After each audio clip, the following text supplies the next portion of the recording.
Good evening, children. Welcome to online class. 10th standard, first language English. Poem 5, A Poison Tree. Written by William Blake. First reading the poem. I was angry with my friend. I told my wrath did end. I was angry with my foe.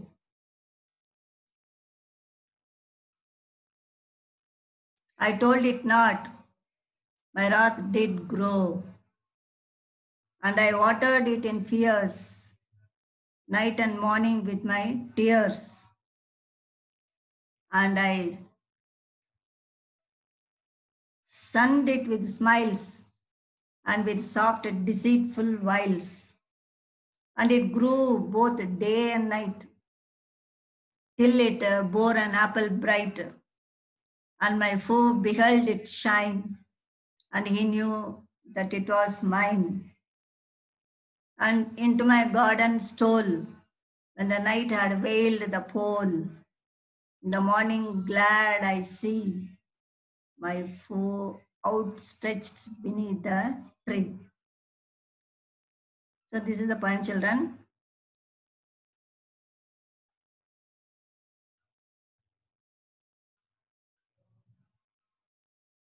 Now, this is for memorization also. This is written by William Blake. So note on the poet. William Blake, that is his lifetime, 1757 to 1827. He belonged to the pre-romantic period in English literature. Although he did not have formal schooling, he became a mystic poet by his ability to see the world of God behind the physical world.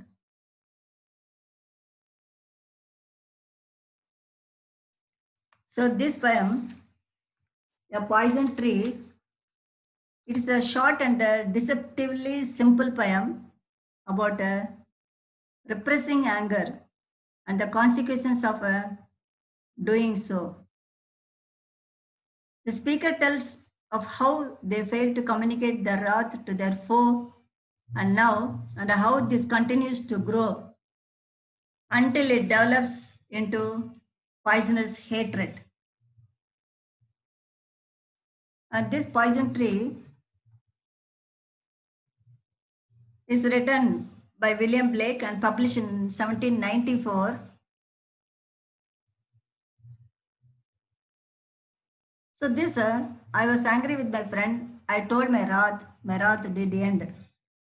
I was angry with my foe. I told it not, my wrath did grow. That is, the speaker was angry with his friend. He told this to his friend, which subsequently went away.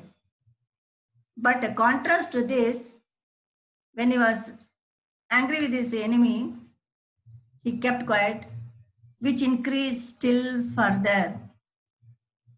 And I water it in fears, night and morning with my tears. And I sunned it with smiles and with soft and deceitful wiles. He cultivated this anger with fears and tears, metaphorically nourishing day and night.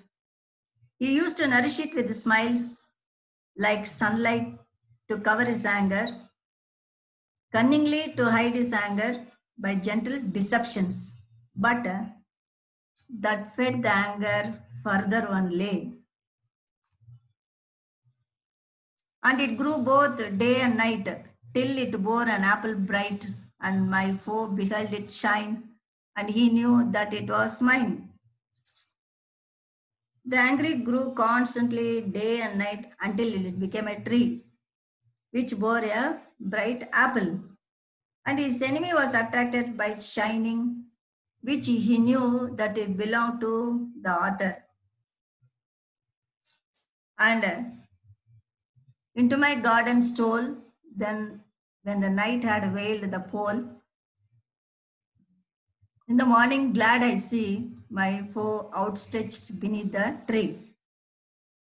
His enemy stole that apple from his garden one night and ate the apple from this tree.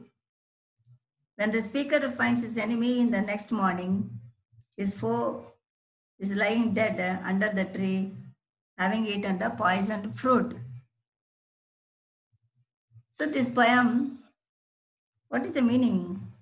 This poem tells about the power of anger. It becomes corrupted into something far more deadly and devious. The enemy may have stolen the speaker's property.